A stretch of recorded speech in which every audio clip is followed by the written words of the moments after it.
Do your fingernails grow fast? And it's the next day. Really sorry I didn't finish off the vlog with something from last night, but I got so engrossed in editing and then my software crashed and I lost an entire day's work. So I had to start again. So I'm behind in more ways than one. I forgot to get fuel last night. Well, it's not that I forgot, I just remember telling myself I'll get it in the morning.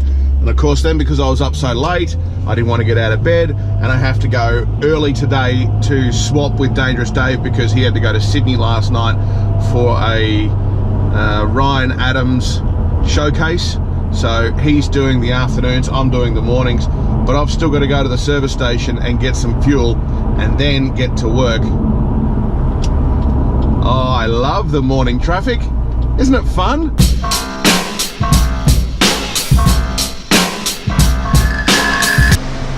See, I normally fill up the night before so I don't have to worry about this kind of stuff.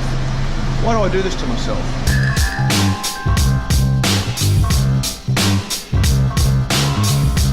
So here we are back in the car and sitting in what's commonly known as the Monash car park. And those that know me know that I don't like being late. I don't like people who are late. I don't think there's a reason for being late. But here's my flaw, if I have any. I'm really hopeless at time management in the morning. I always underestimate how much time it takes, and there's always something that I forget. This is something that I need to work on. I think from now on, whatever time I decide to set myself, like my alarm, to get up and give myself the time to do these things before I have to leave, I think I might just double it. I hate rushing, because then you invariably forget things. And whilst I haven't forgotten anything today, and no, I won't be late today, I won't be as early as I would have liked. And that to me is kind of me being late. One thing you can always rely on when you're traveling on the Monash is the up-to-date traffic from Jimmy Wordman. Before I left home, I was looking on the app as to why the traffic was so heavy up until a certain point. Good old Jimmy comes on the radio and says, outbound, there was an accident. Which of course affects inbound traffic because everyone's a rubbernecker. Silver lining though, traffic is getting better. When I left home, it said it was going to take 38 minutes to get to Kingsway. 29. So you know all that stuff about not getting there as early as I would have liked. That's kind of changing. There was something I was going to put in yesterday's vlog, but I didn't. And that is something that's polarized a lot of football fans. And for those watching outside of Victoria, AFL reigns supreme here. Much like the NRL does in New South Wales and Queensland, you just can't escape it. So official word came through that James Brayshaw would no longer be part of the football show in 2017. But he's been at that show for 10 years. Maybe he just thought it was time to move on and try something different. Dunno. I think where there's smoke, there's fire. Usually when something is reported by someone within the football industry, it's usually on the money. Not always, but the talk of James Brayshaw going to Channel 7, that'll probably happen. The thing that was polarising football fans is the appointment of Craig Hutchison as the new co-host of the Footy Show. Now, I'm just going by the reaction on social media,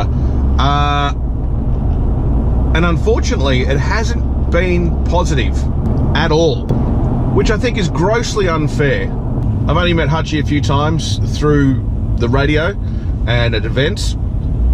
He's always been nice. So I don't know him personally at all. The only way I really know him is through Footy Classified. And for those who don't see that show, it runs on Monday night and it tackles the big issues in the AFL. It's a wrap-up, it's a panel show, often controversial. So unfortunately for Craig, that's the persona that most people are seeing. And it's a polarising one. You either love him or you hate him. So what does this mean for the Footy Show?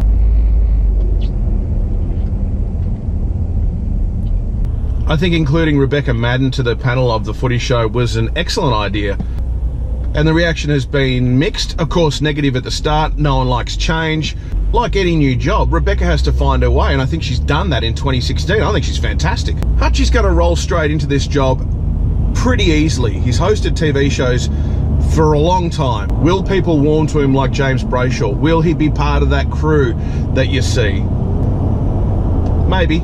Will he be able to handle the shit slinging that happens so often with the cast of that show? He's got no choice, it's part of the package. Chemistry is going to take a while to build. Now with all that positivity aside, how do I really feel? I think the end is nigh for the footy show. It's been running a very, very long time.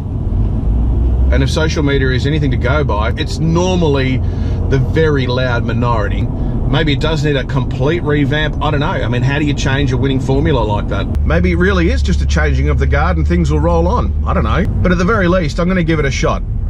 I can't dismiss it without seeing it. Give it a month. Give it 2 months. If I'm not feeling it, I won't watch it. There's plenty of other options for footy shows on the TV these days. Just that a lot of them don't have the irreverence that we enjoy from the footy show. I don't know where I got it in my head that today was supposed to be like really hot, but she's a little bit overcast at the moment. I'm in shorts and thong. How I said that stuff that happens outbound on the Monash can affect the traffic inbound. This is a classic example. Clearly been an accident on the other side of the road, but because rubberneckers want to slow down and have a look, everyone's been going slow. Now the traffic speeds up. It's a miracle. 12 seconds later. Well, what a coincidence, Lawrence Mooney. Thanks for swinging by. G'day, Higgo. How are you? Very, very well. Mate, just wondering if I can ask you some quick questions. Absolutely. I'm ready and waiting. I'm going to vlog myself stupid. What's your full name, please? My name is Lawrence Arrol Matthew Mooney. Matthew being my confirmation name, I decided to name myself after the tax collector that redeemed himself once he met Christ. Cool. I sound like a Christian. Who do you barrack for? The Mighty Bombers, Essendon, 2017. Come on. How many votes will Jobe Watson win the Brownlow by in 2017? He will win by 9 votes after playing a sterling year. He's given the Brownlow back just so he can take it back again. Get on. What's the longest word you can pronounce? Sesquipedalianism, which is using 1.5 more words than you need to use. It means somebody who's verbose or speaks in long words. Being a comedian, can you tell me, does a bear actually shit in the woods? Oh yeah, a bear shits in the woods. But how does it wipe its bum with those big claws? It's got to drag its ass along the ground. And if you've never done that to wipe your own ass, try it. It's awesome. One word to describe hecklers. Oh, lonely. When is the appropriate time to see Easter eggs in a supermarket? Oh, the Cadbury cream egg. It's an absolute travesty that they made it 24/7, 365 days a year, but who can resist one? I'd say Easter eggs all year. What's the funniest thing you can say in a Kiwi accent? Best bits. No, best bits. Best bits. It was a show we did on Channel 7 called Best Bits, but it was produced by New Zealanders and they called it Best Bits. Finally, to wrap this up, Dirty Laundry Live was one of my favourite TV shows. Gone. Anything in the works? Didn't get returned this year, Dirty Laundry Live, but the idea of sitting next to Brooke Satchwell on Thursday nights is something that I look forward to, and so I'm going to fight for Dirty Laundry Live to have another life, maybe another name or guise somewhere else, hopefully. Where can people see you? They can see me at the Melbourne International Comedy Festival next year. Tickets on sale, so why don't you get onto comedyfestival.com.au and buy some tickets for Christmas. The show will be called Lawrence Mooney, like literally. Lawrence Mooney, thank you for vlogging your brains out. Higgo, it's always a pleasure. Another special guest here on the vlog is Rosie from Triple M, who does the hot breakfast and doing the summer breakfast at the moment. Hi, Rosie. Hi, Higgo. Doesn't want to be on camera. No. I don't know if they can. It probably can see you. So what are you going to add to the vlog? Couple out of this, Higgo, is going to be my segment. Okay. One off. I like it. Are you an ecosexual?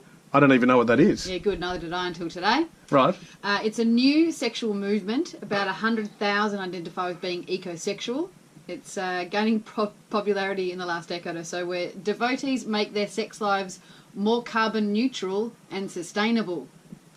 What? So no BPAs in your dildos.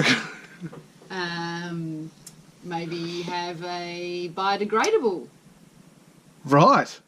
battery-operated friend. Okay. But also... You don't want that to start to biodegrade whilst in use, though. I mean, how do you... It'd be kind of deflating. Yeah. But also...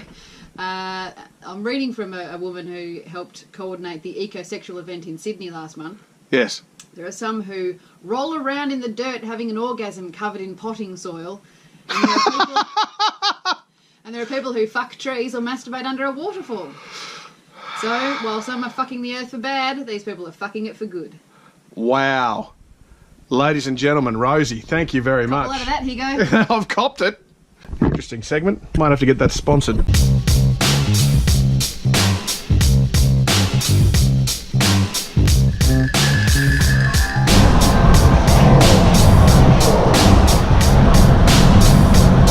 guy should have his ass removed.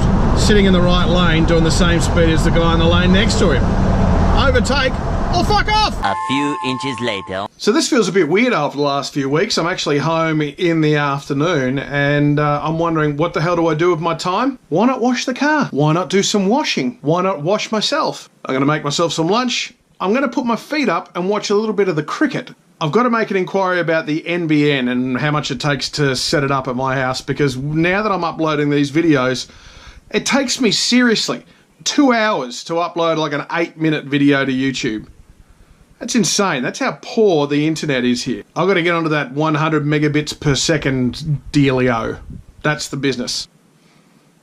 There was something else I was supposed to do.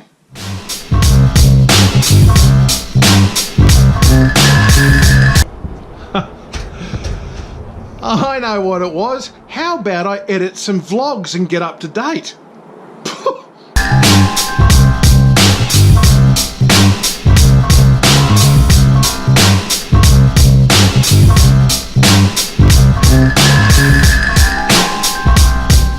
Do your fingernails grow fast?